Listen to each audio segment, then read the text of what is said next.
Welcome to McPlum, simple solutions served daily. You start with quick prerequisites and the first actions. Restart the Samsung now to clear transient glitches. Once rebooted, check available storage and free at least 500 MB or 5% so apps can run.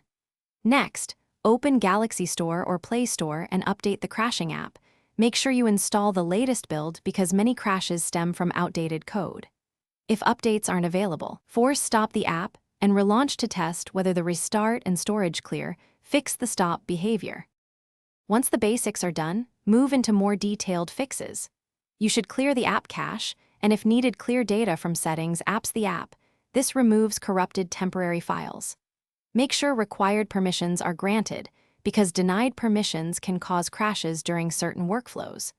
Then reboot into safe mode to see if a third-party app causes the stop.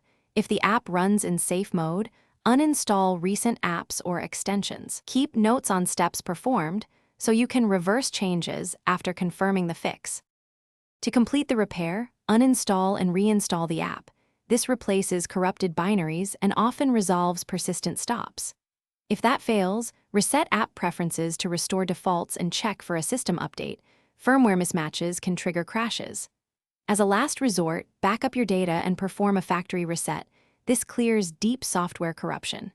If problems persist after reset, contact the developer with logs or use Samsung members. This troubleshooting tip often reveals device-specific bugs that require vendor fixes or targeted patches.